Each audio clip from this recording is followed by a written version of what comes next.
할렐루야, 아멘. 수요일 날 이렇게 주중에 같이 모여서 예배할 수 있는 게 얼마나 감사한 일인지 모르겠습니다. 수요일 날 교회에서 모임을 갖지 않는다면 다 집에서 기도하고 계시겠죠?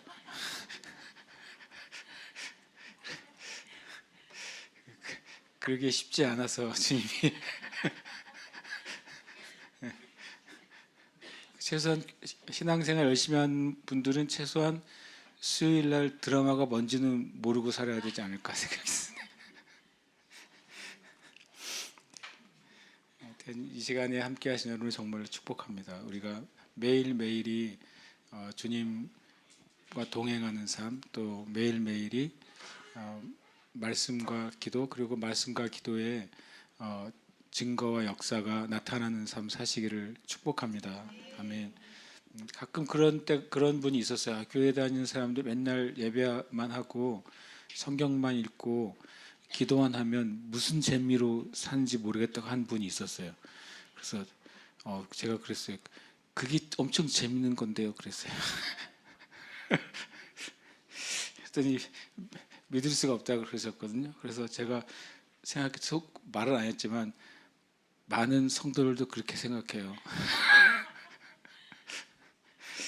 근데 성경을 읽는 거는 뭐라고 얘기하냐면 오늘 잠언 말씀해 보니까 꿀을 송이채 먹는 것 같은 거라고 말하거든요. 그러니까 성경이 사실이잖아요. 그러면 성경을 읽는 게 송이꿀을 먹는 거다. 그것은 이제 그 당시에 성경이 쓰여질 당시에 있어서 가장 최고의 달고 또 귀한 것 중에 하나가 꿀이라는 거잖아요. 그걸 먹는 것과 같다. 그럼 요즘에 제일 사람들이 좋아하는 게 뭔지 모르겠지만 말씀을 읽는 것은 사람들이 최고로 좋아하고 귀하게 여기는 음식을 먹는 것과 같이 그렇게 즐거운 거라는 거예요. 그게 참 우리가 실제가 돼야 되는 거죠.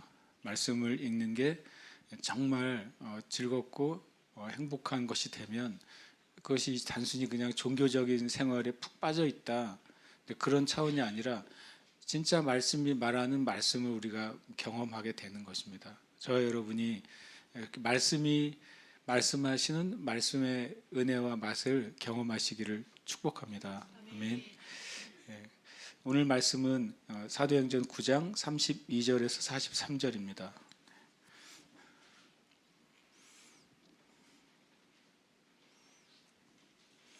사도행전 9장 32절에서 43절.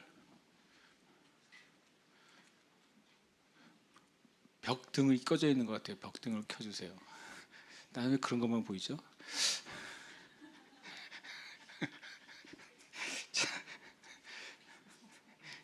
사도행전 9장 32절에서 43절 말씀, 우리 함께 한 목소리로 말씀 봉독하겠습니다. 그때 베드로가 사방으로 두루 다니다가 루다에 사는 성도들에게도 내려갔더니 거기서 에니아라 하는 사람을 만나매 그는 중풍병으로 침상 위에 누운 지 8배라. 베드로가 이르되 에니아야, 예수 그리스도께서 너를 낫게 하시니 일어나 내 자리를 정돈하라 한데 곧 일어나니 루다와 사론에 사는 사람들이 다 그를 보고 주께로 돌아오니라. 요바에 다비다라 하는 여제자가 있으니 그 이름을 번역하면 도르가라. 선행과 구제하는 일이 심히 많더니 그때 병들어 죽음에 시체를 씻어 다락에 누이니라. 루다가 롯바에서 가까운지라.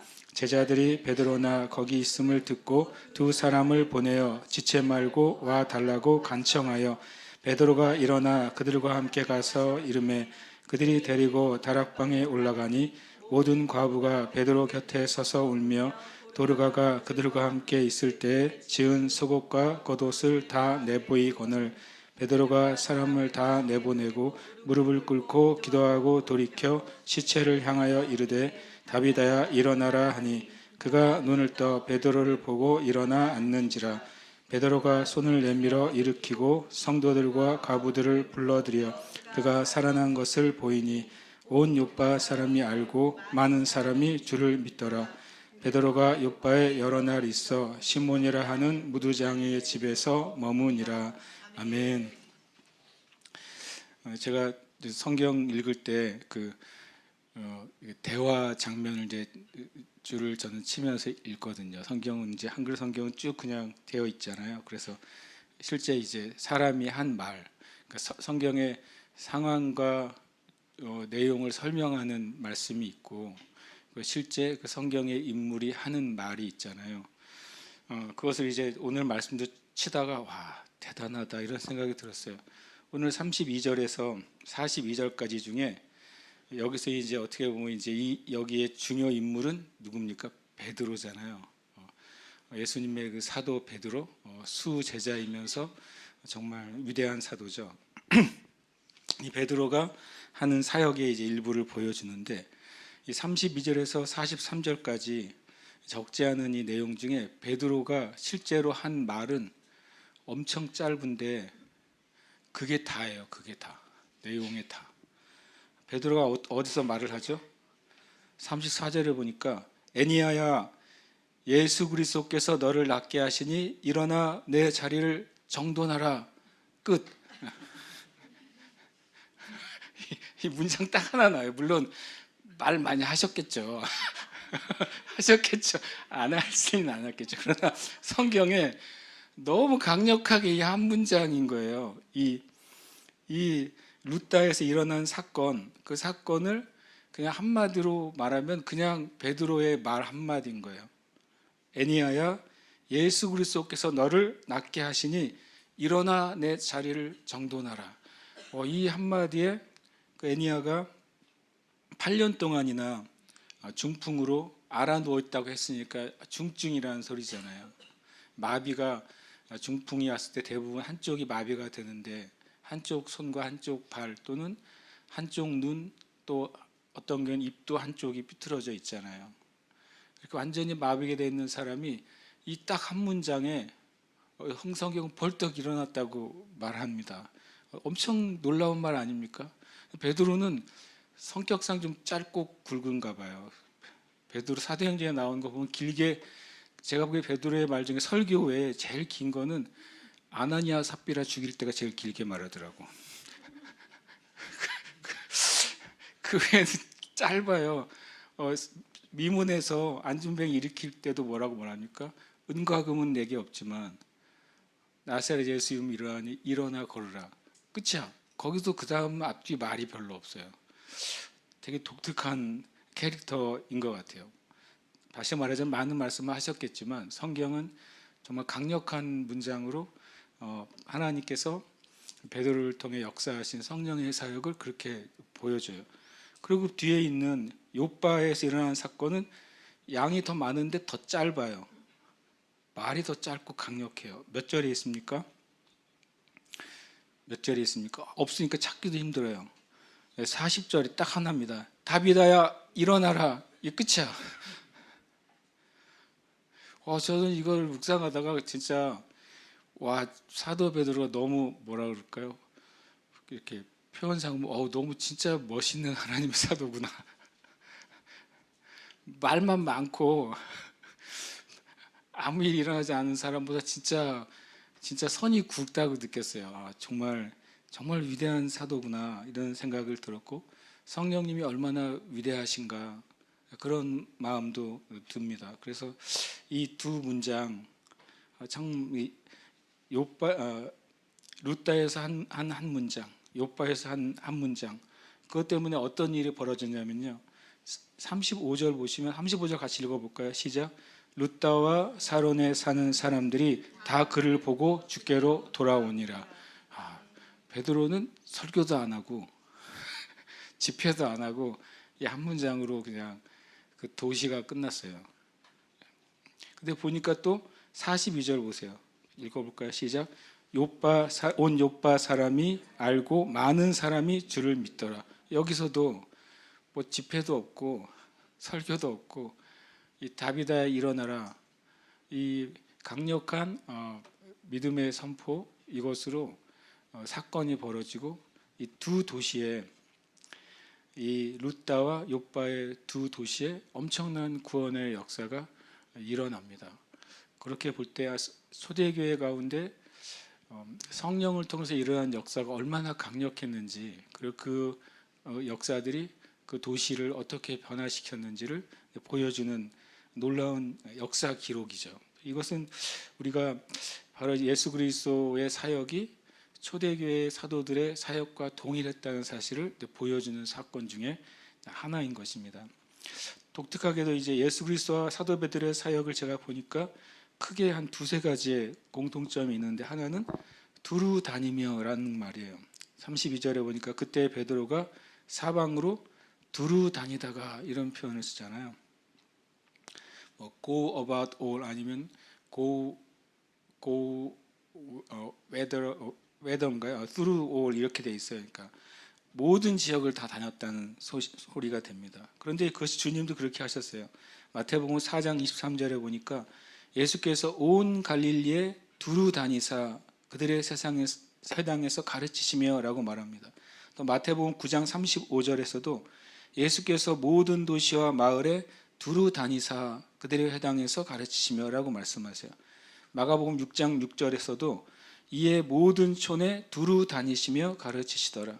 누가복음 8장 1절에서도 그 후에 예수께서 각 성과 마을에 두루 다니시며 하나님의 나라를 선포하시며 그 복음을 전하실세 12 제자가 함께하였고, 교회는 가만히 앉아있는 존재가 아닌 것입니다. 교회는 가만히 앉아서 마치 개미 귀신 있잖아요. 개미 귀신이 땅에다가 조그마한 거 파놓고 그 멍청한 개미가 걸려들면 한 마리씩 잡아먹잖아요. 표현이 그렇지만 교회는 그런 장소가 되면 안 된다. 예수님이 얼마나 성령으로 충만하신 분이잖아요. 모든 은사가, 예수님이 한 가지 은사만 안 나타나고 다 하셨어요. 뭘까요? 예수님은 방언하셨다는 기록은 없어요. 예수님은 방언의 은사로 표적으로 주신 방언 외에는 모든 은사가 나타났습니다. 왜냐하면 필요가 없었으니까. 예수님은 그렇게 방언으로 기도하실 필요가 없었어요. 하나님과 대화하셨기 때문에. 그 예수님도 우리식으로 하면 한 곳에서 싹 다 모아가지고 복음을 전하실 수도 있는 예수님도 두루 다니신 것입니다. 두루 다니시면서 하나님 나라를 전파하고 복음을 전하고 그 죽은 영혼들에게, 병든 사람들에게, 귀신 들린 이들에게 찾아가신 것입니다.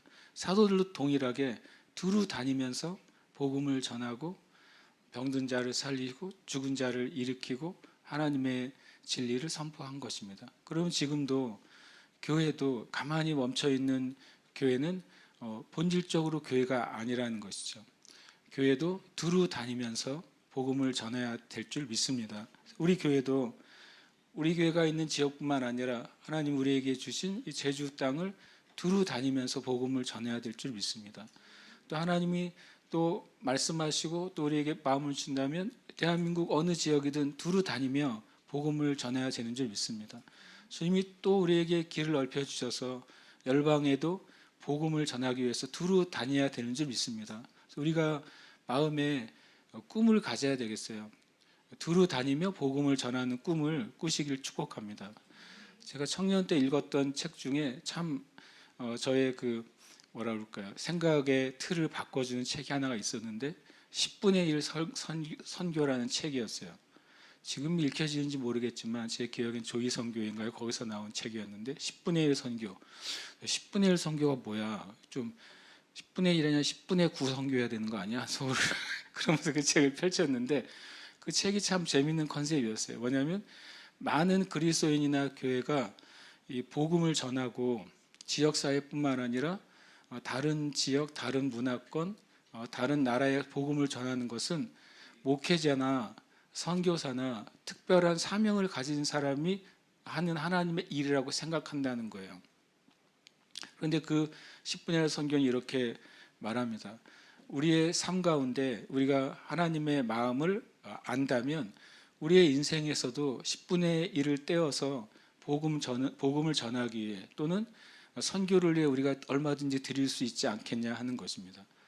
그 말은 뭐냐면 1년에 10분의 1, 예를 들어서 뭐 월차나 아니면 또 휴가나 이런 것들의 시간을 나를 위해서 내가 쓰지 않고 복음을 위해서 내가 쓰려고 한다면 우리의 모든 그리스도인이 자신의 인생 가운데 약 10분의 1 정도를 복음을 위해, 특별히 또 해외 선교를 위해, 해외 선교지에 있는 선교사들을 돕기 위해 얼마든지 삶을 드릴 수 있다라고 하는 내용이었어요.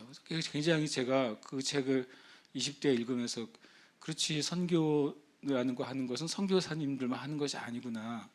전도라고 하는 것은 특별히 사명을 받은 몇 명에게만 주어진 것이 아니구나.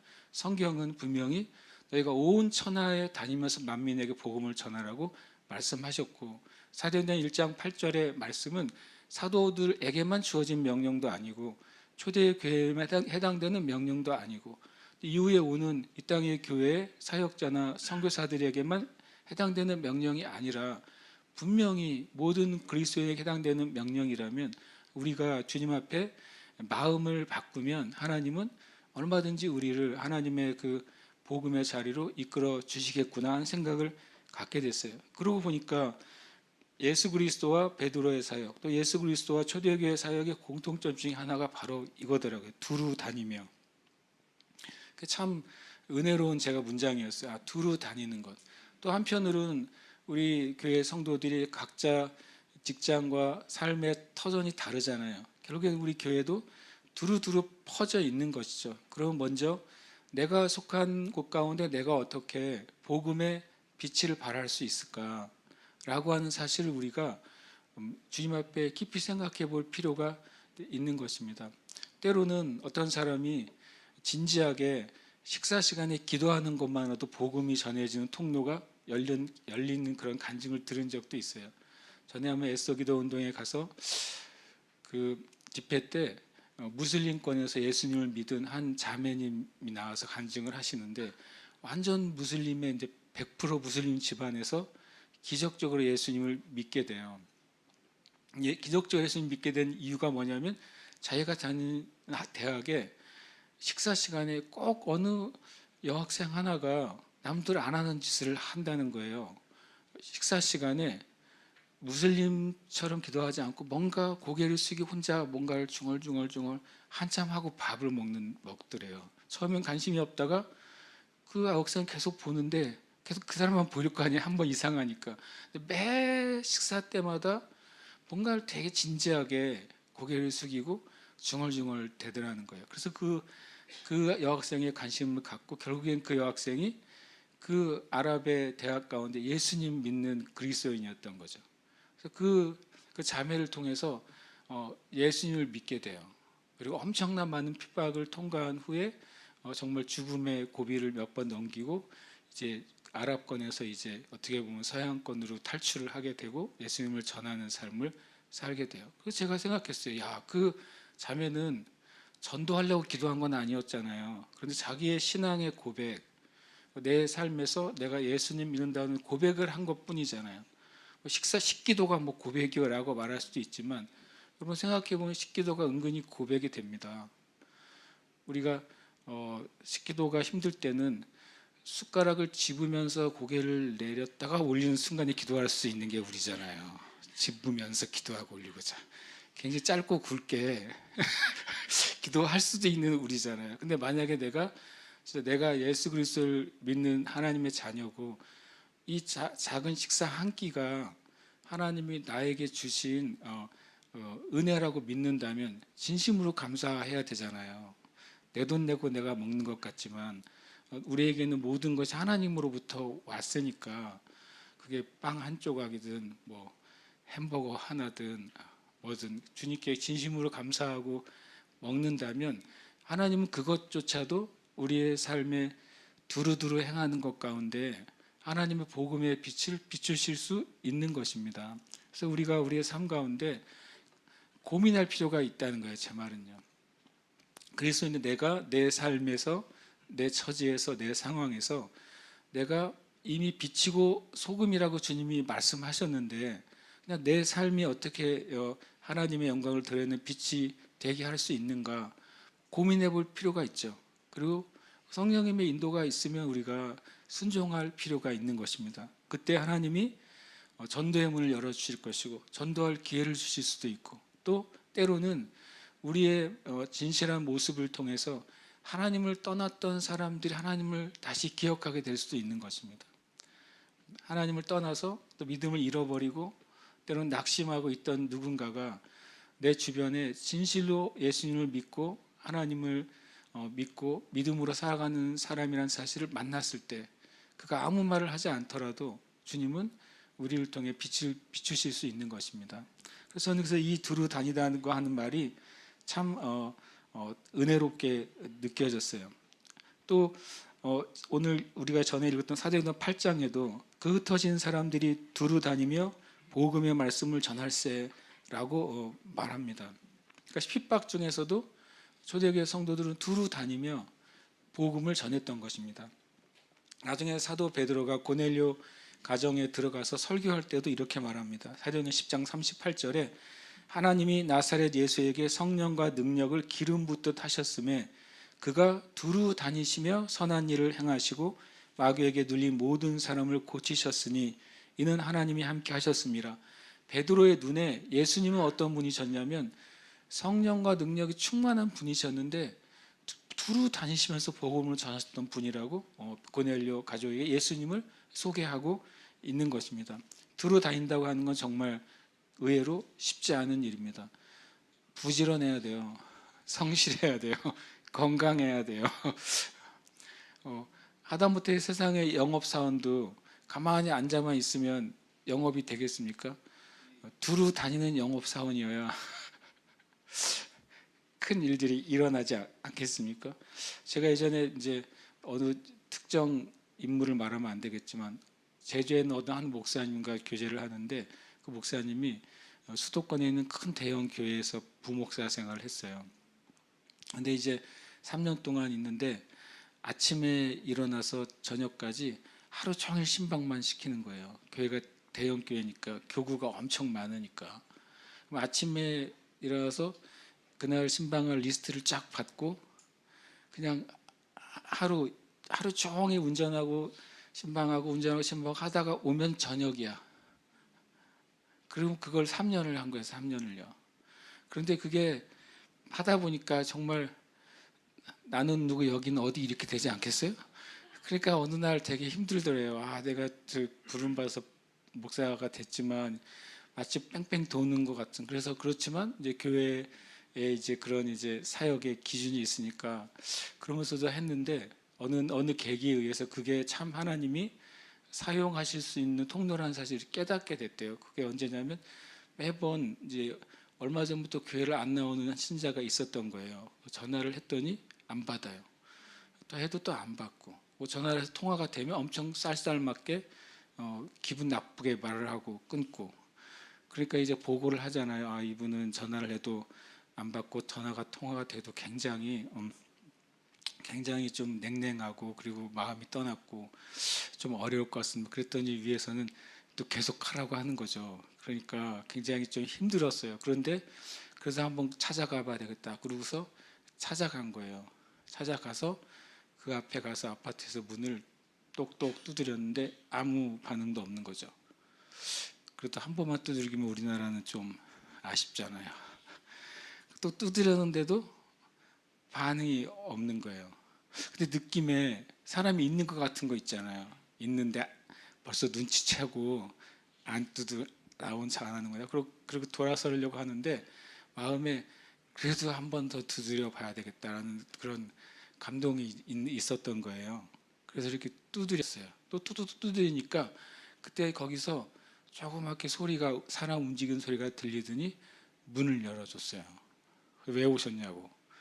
교회에서 왔다, 제가 누구라고 왔다 그러니까 정말 핏기 없는 얼굴 있다 들어오라고 그러더래요. 그런데 그때가 무슨 상황이냐. 첫 번째 문을 두드릴 때 그분이 거실에서 목을 매려고 하고 있었던 거였어요. 이 사실이 이룰로 목을 매려고 했는데 두드리니까 조금 멈춘 거야. 지나가면 매야지. 근데 한번 또 두드리는 거야, 귀찮게. 그리고 이제 두드린 다음에 이제 지나가려 간들 생각하고 보고 보려고 다시 돌아서 또 두드리더래요. 그래서 귀찮아서 와서 문을 열은 거예요. 그리고 자기가 아무것도 아닌 것 같지만 하나님이 우리가 하라고 하는 일을 정말 말 그대로 두루 다닐 때 하나님이 하시는 일이 있구나라는 사실을 그때 깨달아서 자기가 그 일을 끝까지 맡겨준 일을 끝까지 그 기간 동안 할 수 있었다고 저한테 그랬어요. 그리고 제가 진짜 간증을 실제로 들으니까 그래 두루 다닐 때 많이 다녔지만 그 중에 보세요. 루다에서 두루 다니다가 굳이 표현하면 애니야 한 사람이 일으켰잖아요. 몇십 명, 몇백 명이 일으킨 것도 아니고 애니야를 한 사람 만났을 때 그 베드로의 심령에 강한 감동이 있었겠죠. 애니야를 위해서 기도하고 선포해야 되겠다는 강한 감동이 사도 베드로의 심령에 있었던 것입니다. 그리고 표면적으로 정말 가능성이 없는 환자 중에 하나인 거죠. 애니야는 그 뜻이 헬라어로 찬양받는 자라는 뜻이에요. 그리고 밑에 보면은 이 욥바의 다비다가 있잖아요. 다비다는 번역한즉 도르가라고 돼 있잖아요. 다비다는 아람어 히브리어고 그리고 도르가는 헬라어예요. 그러니까 이 밑에 있는 다비다는 히브리인일 가능성이 크고 이 위에 있는 애니아는 아람어나 헬라어 이름이 나와 있지 않기 때문에 그냥 헬라인일 가능성이 큽니다. 헬라인인데 어쨌든 예수님을 믿었던 제자였을 가능성이 커요. 왜냐하면 거기 사는 성도들이 내려갔다고 표현했으니까요. 그래서 그 애니아를 향해서 누워있는 그에게 선포합니다. 두루 다니다가 수많은 사람들을 만나지 않았겠어요? 수많은 환자들을 만나지 않았겠어요? 그 중에 한 사람, 이 다비다에 대해서 성령께서 감동을 주실 때 믿음으로 선포합니다. 그 예수 그리스도께 너를 낫게 하시니라고 일어나라고 말하고 있는 것입니다. 그때 그 애니아가 일어나고 그 도시에 놀라운 부흥의 역사가 일어난 것입니다. 표현이 너무 멋있었어요. 35절 끝에 보면 다 그를 보고 주께로 돌아오니라 그랬어요. 그러니까 이 애니아를 만나는 사람마다 애니아가 뭐라고 말했겠어요? 내가 8년간 어떻게 살았는지 당신도 보지 않았느냐. 예수 그리스도의 이름이 나를 이렇게 만들었다고 그냥 살아있는 간증이죠. 베드로가 설교 안 해도 다비다 자체가 설교요 간증이었던 것입니다. 그래서 그것이 그 도시를 바꾸는 놀라운 역사를 주님께서 일으키시는 거죠. 그때 이제 사도 베드로는 거기에 이제 그 루다에 있었겠죠. 사람들이 많이 찾아왔을 것이고 또 말씀을 전했을 것입니다. 그때 욥바에서 한 사건이 일어납니다. 동시적으로. 욥바는 뭐 현재 어떤 텔아비브 남쪽 해안가예요. 해안 도시죠. 거기에 이제 다비다나 도르가나 다 사슴이라는 뜻입니다. 노르라고도 해석되고. 이 유대인 여인이죠. 맨 밑에 보니까 과부들이 많이 나와서 이 도르가도 또 이 다비다도 과부였을 가능성이 큽니다. 과부들이 함께 사는 공동체였을 가능성이 큽니다. 왜냐하면 41절에 보면 베드로가 손을 내밀어 일으키고 성도들과 과부들을 불러들여 그가 살아난 것을 보이니라고 표현했어요. 그리고 이 다비다인 도르가가 한 일이 뭡니까? 선행과 구제한 일이 많았는데 그 중에 선행 중에 하나가 뭐였습니까? 속옷과 겉옷을 다 지어서 가난하고 불쌍한 과부들에게 나눠줬다는 소리예요. 가난한 자들에게 자기가 손수 지은 속옷을 가지고 겉옷을 지어서 나눠주고 그렇게 구제한 것이죠. 그러니까 어떻게 보면 다비다가 돈이 많아서 구제한 게 아니라는 거예요. 자기가 물질이 풍요하고 넘쳐나서 돈으로 사서 준 게 아니에요. 돈 있었으면 사서 줬겠죠. 자기가 그렇게 돈으로 구제할 수 있는 상황이 아니었음에도 불구하고 자기가 병들어 죽을 지경임에도 불구하고 다른 더 자기보다 연약한 지체들을 보고 자기가 그 어떻게 보면 밤새 그 옷을 지어서 그들에게 나눠주고 섬겼다는 이야기가 되잖아요. 그러니까 우리가 구제나 또는 선행이나 섬김이나 봉사나 그 어떤 것이 선교나 그것이 우리가 많고 넘쳐나야지 줄 수 있다. 그것은 성경적인 법칙이 아닌 것입니다. 우리가 우리 자신이 할 수 있는 하나님의 일이 있는 것입니다. 하나님 충분히 우리에게 그것을 나타내시고 그것을 통해 하나님의 일을 하시는 것입니다. 그래서 이제 죽었어요. 37절에 보니까 그때 병들어 죽음에 시체를 씻어 다락에 누이니라. 유대인 장례는 1일장이에요. 1일장. 하루에 끝냅니다. 그러니까 룻다가 요바에서 가까운지라라고 38절에 말했습니다. 그러니까 요바에 있는 성도들이 사도 베드로가 룻다에 있다는 사실을 알고 있었다는 것이죠. 그리고 요바의 성도는 놀랍게도 사도 베드로를 불러왔어요. 이미 죽었는데 부르러 보냈어요. 장례 예배 해달라고 부른 게 아니라는 거잖아요. 뭡니까? 요바의 성도들이 어떤 믿음이 있었어요? 놀랍게 사도 베드로가 이 다비다를 일으킬 수 있다는 사실을 믿은 거예요. 그러니까 부르잖아요. 예수님 때에도 나사로가 죽게 되니까 예수님을 부르잖아요.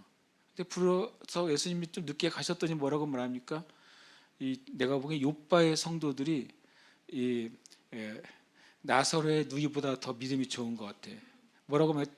주님이 계셨으면 안 죽었을 거라고 그러잖아요. 주님이 빨리 오셨으면 우리 오라비가 죽지 않았을 텐데요. 이렇게 말하잖아요. 근데 욥바의 성도들은 이미 죽었어요. 자신들이 다 염을 해가지고 씻어서 다락에 누워놓고 불러요. 엄청난 믿음이죠. 죽어가니까 부른 게 아니라 죽은 다음에 부릅니다. 초대교회 성도들의 그 믿음과 삶은 정말 참 귀하고 위대하다는 생각이 많이 듭니다. 사도행전을 읽을 때마다. 저와 여러분 우리 교회도 위대한 믿음의 교회와 성도들이 되는 줄 믿습니다. 이 룻다하고 욥바의 거리가 한 15km 정도라고 나오더라고요. 15km. 제주도에 15km면 뭡니까? 올레길 한 코스입니다. 올레길이 15km에서 18km 정도 되더라고요.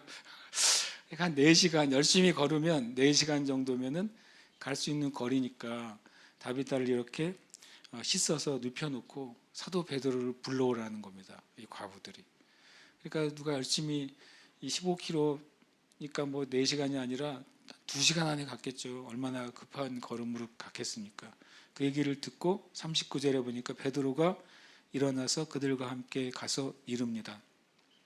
다락방에 올라가니까 모든 과부가 베드로 곁에 서서 울며 도르가가 그들과 함께 있을 때 지은 속옷과 겉옷을 다 내보이면서 이렇게 다비다가 헌신적으로 자기의 삶을 다 들여서 이렇게 과부들을 섬기고 그렇게 주님을 섬겼습니다 라는 증거를 보여줍니다.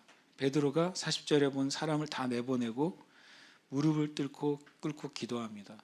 저는 베드로가 둘 중에 하나 기도를 했다는 생각이 듭니다. 하나님이 이 다비다에 대해서 어떻게 하시길 원하시는지를 물었을 것이고 또 하나는 변론하는 기도를 했을 거라고 생각합니다. 하나님 이 다비다가 얼마나 헌신적으로 주님을 섬겼는지 보시지 않습니까? 이 다비다에게 다시 돌아온다면 이 과부들에게도 하나님의 살아계심을 하나님께서 나타내실 것이고 또 이 오빠 가운데 하나님의 영광이 나타날 것이고 또 이 지역의 사람들이 하나님께 돌아오지 않겠습니까? 라고 하는 저는 변론하는 기도를 베드로가 하지 않았을까라고 제가 하는 마음이 들었어요. 마음을 묵상하는데. 그리고 그 마음에 하나님으로부터 온 확증과 확신이 생겼을 때 그가 일어나서 시체를 향해서 엄청난 말을 합니다. 다비다야 일어나라 라는 엄청난 말을 합니다. 마치 예수님께서 죽은 지 나흘이나 된 나사로 동굴에 갇혀서 썩어가는 나사로를 향해서 나사로야 나오라 소리치시잖아요. 그하고 똑같아요. 베드로가 하는 일이.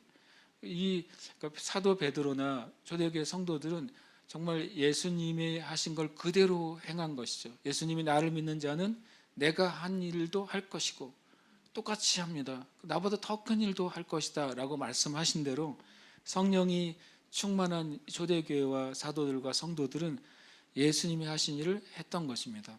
그것이 참 우리 시대에도 성경의 과거의 놀라운 역사의 기록이네, 놀라운 기적의 기록이네. 성경 안에서만 우리가 놀라고 또 은혜 받는 것으로 끝나서는 안 되는 것이죠. 우리도 주님, 우리의 믿음이 자라나서 주님, 이 초대교회에 허락하신 그 은혜의 믿음 안에 자라게 해 주시옵소서. 성경 말씀대로 예수 그리스도의 장성한 분량까지 자라게 해 주시옵소서. 우리가 구하고 또 구해야 될 줄 믿습니다. 이렇게 다윗아 일어나라고 하니까 그가 눈을 떠서 베드로를 보고 일어나 앉습니다. 마치 주님이 달리다고 하고 소녀를 일으키신 것처럼 그렇게 그 영혼이 돌아와서 이 육신이 일어나게 됩니다. 정말 얼마나 놀랐을까요? 믿음을 가지고 또 소망을 가지고 사도 베드로를 초청했죠. 그런데 또 그 자리에서 정말 그의 일어나는 걸 봤을 때 그 같이 있었던 과부들의 공동체나 요바에 있는 형제 자매들에게 얼마나 큰 힘이 됐겠습니까? 그리고 그것을 보고서 요바에 있는 많은 사람들이 주를 믿습니다. 그리고 9장 43절에 보면 베드로가 요바에 여러 날 있게 있어 시몬이라는 무두장의 집에서 머뭅니다. 그 뒤에 사건 이제 아시잖아요. 그 뒤에 이제 고넬료의 일이 일어나게 되는 것입니다. 하나님의 때 하나님의 장소로 이 사도 베드로를 계속 움직이시는 겁니다. 계속 이끄시면서 움직이고 사도 베드로는 성령의 인도하심을 따라서 움직일 때 정말 사도행전 1장 8절의 역사들이 계속 확장되는 것입니다. 때로는 우리가 거대한 프로젝트를 가지고 주님의 일을 해야 될 것 같아요. 그래야 하나님이 일이 일어나야 될 것 같아요. 그러나 성경을 보시면 사도행전은 사도들이 모여가지고 거대한 아울리치 프로젝트를 세운 건 아니잖아요. 굉장히 막 조직적으로 전도 여행을 그렇게 준비한 건 아니잖아요. 정말 진짜 전략과 진짜 계획은, 거대한 계획은, 진짜 큰 계획은 바로 성령님이신 것입니다. 교회가 성령님을 정말 갈망하고 추구하고 성령으로 충만하기를 기도하고 성령의 능력으로 옷 입기를 간구할 때 성령님이 최고의 전략가이시고 성령님이 최고의 우리 계획을 가지신 우리 인도자인 줄 믿습니다. 그때 하나님의 일들이 이렇게 퍼져나가게 됐다는 사실을 보게 됩니다.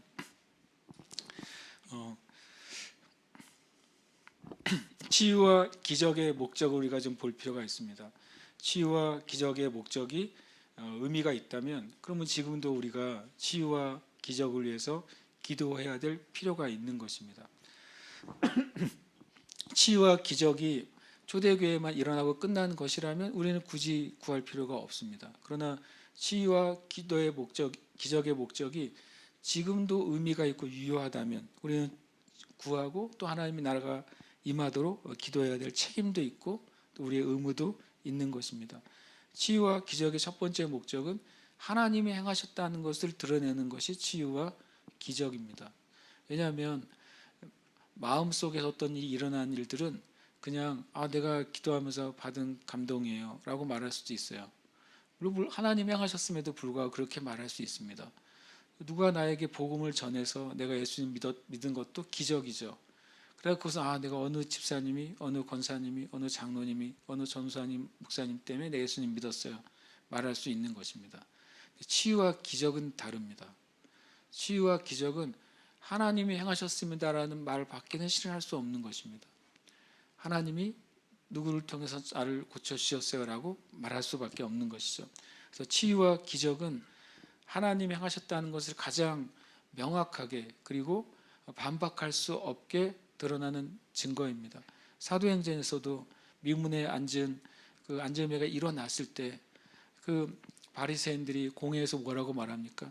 그가 일어난 것이 모든 사람이 다 봤기 때문에 우리가 반박할 수가 없다고 그랬습니다. 그러니까 치유와 기적은 하나님이 살아계시고 역사하신다고 하는 실제적인 사실이 됩니다. 그래서 이 땅의 교회가 굉장히 고상한 복음전도 또는 되게 지적인 복음전도 또 이 세대에 걸맞는 복음전도를 많이 얘기합니다. 당연히 필요하죠. 왜냐하면 각 세대마다 때로는 어떤 계층마다 특별한 목적마다 그 복음 전도에 전략과 지혜가 필요한 시대에 우리가 살고 있는 것은 당연합니다. 그런데 그 모든 것에도 불구하고 교회가 갈망하며 기도해야 될 것이 있다면 치유와 기적이 일어나도록 기도해야 됩니다. 그래야 하나님이 살아계신 것을 누구도 부정할 수 없는 것입니다. 학식 있는 사람도 부정할 수 없고, 그리고 하나님과 완전히 원수된 사람도 부정할 수 없고, 모든 사람이 인정할 수 있는 하나님의 행하심, 그것은 치유와 기적입니다. 그리고 또 치유와 기적 자체가 구원은 아닙니다. 치유받았다고 구원받은 건 아닙니다. 기적을 경험했다고 구원받은 것은 아닙니다. 치유와 기적의 최종 목적은 그 하나님의 살아계심을 알고 그가 정말로 예수 그리스도를 믿고 구원받기 위한 하나님의 통로입니다. 우리가 치유와 기적 이퀄 구원 이렇게 이해해서는 안 되는 것입니다. 때로는 그렇게 돼서는 안 되겠지만 많은 치유와 기적을 체험했던 사람이라 할지라도 하나님을 떠나는 경우가 왕왕 있는 것입니다. 그래서 우리는 치유와 기적을 위해서 기도할 때 그것은 구원을 위해서 치유와 기적이 일어나도록 우리는 기도해야 되는 겁니다.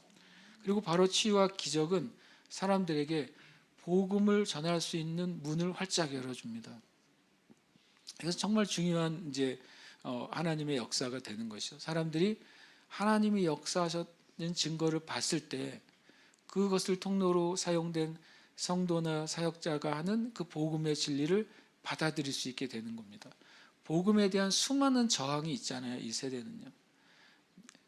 이미 철학적으로 학문적으로 하나님에 대해 신앙에 대해서 가로막는 정말 몇십 개의 그런 장애물들이 존재하는 시대에 우리가 살고 있습니다. 갈수록 더 과학 만능을 뛰어넘어서 과학의 신격화가 돼가고 있습니다. 그러니까 그런 시대에 이 치유와 기적은 복음을 증거할 수 있는 문을 열어줍니다.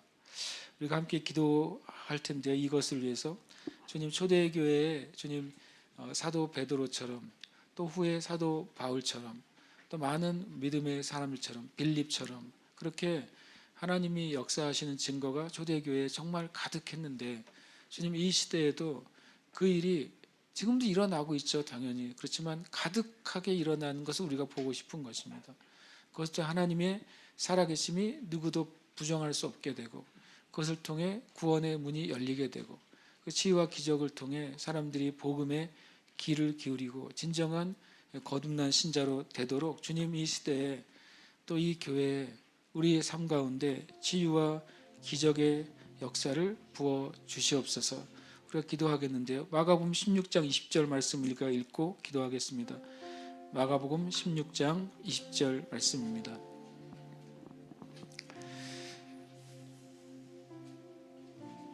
마가복음의 마지막 절입니다. 마가복음 16장 20절 말씀 함께 읽겠습니다. 시작.